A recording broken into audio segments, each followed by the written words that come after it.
Pengertian karantina Cana Limbata versi DASDM.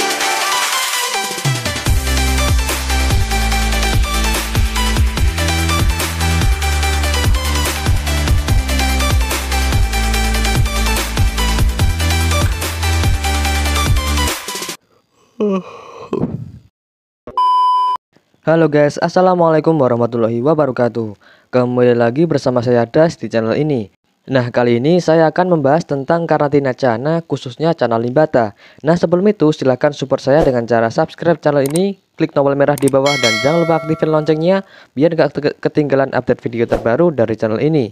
Dan tolong video ini jangan di-skip agar kalian tidak salah paham terhadap apa yang saya jelaskan nantinya. Oke, kali ini saya akan menjelaskan yang pertama apa itu karantina, kemudian Cana yang perlu dikarantina, kemudian pentingnya karantina, macam-macam tempat karantina, dan tempat karantina yang paling baik menurut saya. Tentu saja itu semua menurut pendapat pribadi saya. Jadi kalau ada kesalahan mohon dikoreksi karena saya juga masih butuh banyak referensi. Nah, seperti yang kalian lihat, ini adalah kondisi Cana Limbata saya yang sedang dikarantina. Cana Limbata saya yang ini itu masih bahan ya, masih bahan, tapi saya dapat mentalnya itu yang udah bagus dari bawaannya guys. Jadi dia ini baru 2 hari di rumah saya, tapi dia udah mau respon pakan dan mainan. Bahkan untuk respon tangan juga dia udah mulai mau, walaupun dia masih suka kaget kalau saya deketin. Jadi untuk ikan bahan seperti ini itu udah cukup bagus menurut saya ya guys ya. Nah oke, saya jelaskan yang pertama itu apa itu karantina. Menurut saya karantina itu kayak mengkondisikan ikan agar bisa adaptasi dengan lingkungan dan air yang ada di rumah kita. Jadi tujuan karantina ini membantu si limbatanya untuk adaptasi di air dan lingkungan rumah kita, agar nantinya lebih mudah adaptasi saat kita taruh di tank utamanya. Oke, saya jelaskan juga tentang ukuran dan settingan tank karantina sekaligus durasi karantinanya. Nah, mungkin di antara teman-teman ada yang tanya, kok tanknya kecil bang, kasihan dong kekecilan tanknya. Nah, bagi yang belum tahu, tank karantina untuk limbata itu memang seperti ini guys. Jadi tanknya itu tidak terlalu besar dan juga nggak terlalu kecil. Yang penting ikannya bisa bergerak, setidaknya panjang tanknya itu lebih panjang dari tubuh si ikannya guys. Sebagai contoh, ini punya saya limbatanya ukuran sekitar 13-14 lah ya, 13-14 cm, dan ukuran tank karantinanya itu 20x15x15 cm. Segitu aja udah cukup ya untuk bahan limbata, karena kalau terlalu besar itu nantinya malah susah buat adaptasinya. Contohnya ya seperti ini nih, kan kalian lihat sendiri. Ya, responnya lama walaupun jaraknya sedekat itu ya guys ya sama pakannya. Apalagi kalau tanknya itu besar, nanti malah susah buat ajak dia interaksi pakai pakan karena dia masih takut. Nah, kalau dia kayak gini udah lihat pakannya itu dia udah mau guys. Karena dia nggak fokus sama pakannya guys, dia itu masih takut. Jadi dia itu nggak fokus sama makanannya guys, dia itu takut sama kita.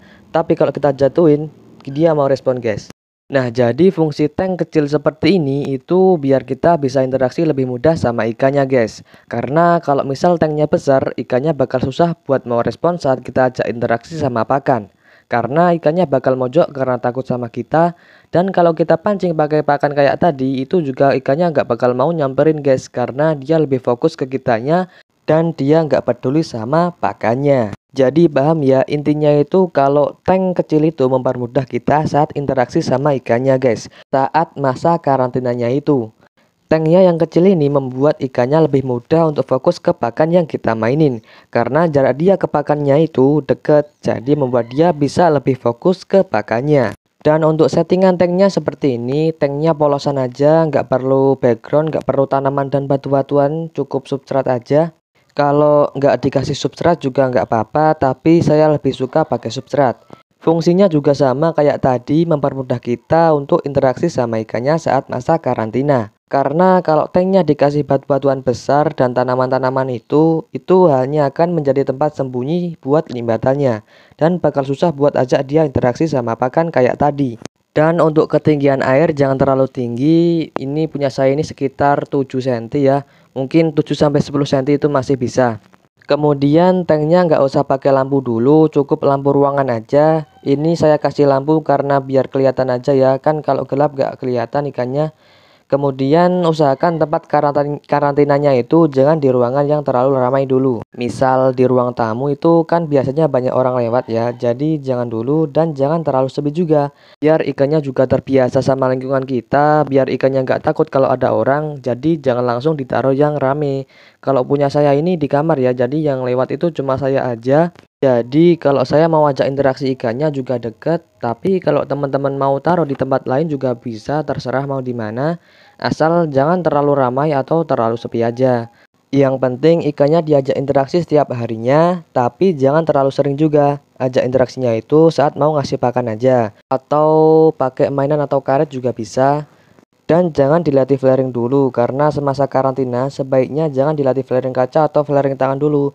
Nanti kalau udah selesai masa karantinanya, baru coba dilatih flaring tangan atau flaring kaca tipis-tipis.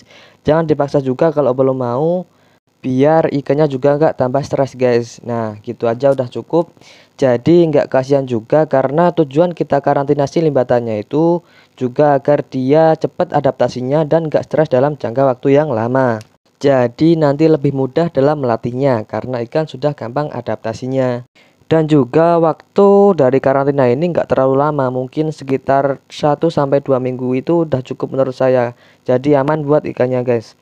Nah jadi gitu menurut saya guys, kalau ada salah mohon dikoreksi. Nah yang kedua yaitu cana limbata yang perlu dikarantina. Menurut saya limbata yang perlu dikarantina itu yang baru aja nangkep dari alam atau fresh WC. Kemudian cana limbata yang sedang down mentalnya dan lain-lain sebagainya. Dan kalau yang down mentalnya itu, kenapa bisa down mentalnya? Karena biasanya ya ini sebab umum ya. Sebab umumnya itu biasanya karena kaget atau habis pindah tank. Itu paling umum menurut saya.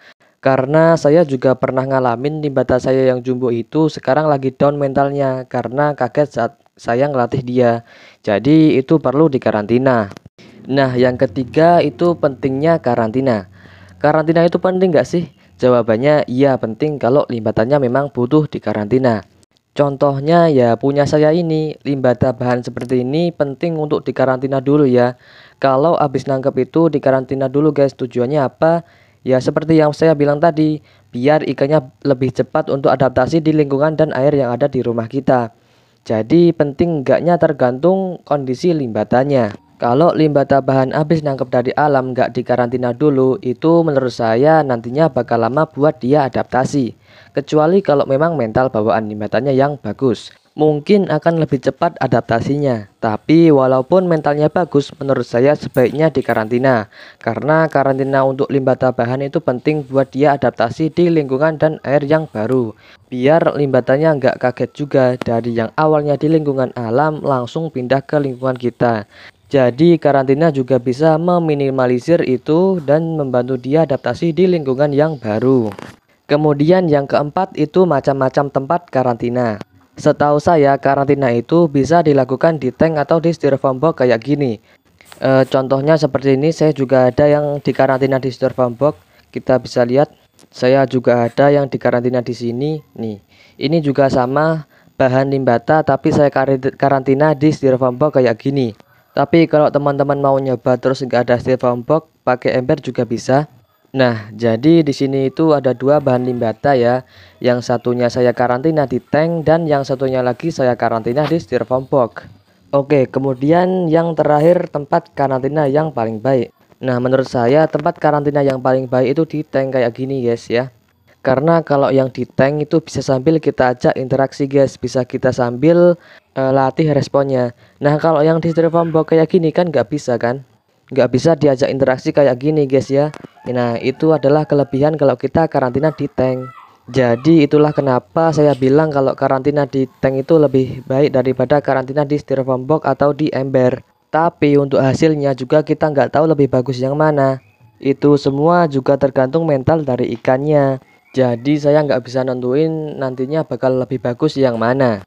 Karena semua itu juga tergantung mental bawaan dari ikannya. Jadi kita lihat nanti perbedaannya saat udah selesai masa karantinanya. Mungkin minggu depan saya buatin videonya hasil dari karantina yang di tank sama yang di styrofoam box ini. Jadi tunggu aja minggu depan, jangan lupa aktifin loncengnya, oke? Nah oke, jadi itu saja yang bisa saya sampaikan. Semoga bermanfaat dan mohon maaf bila ada kesalahan. dan mohon dikoreksi juga karena saya juga masih butuh banyak belajar. Dan juga terima kasih buat kalian yang sudah support saya selama ini. Saya ucapkan terima kasih banyak dan cukup. Wassalamualaikum warahmatullahi wabarakatuh.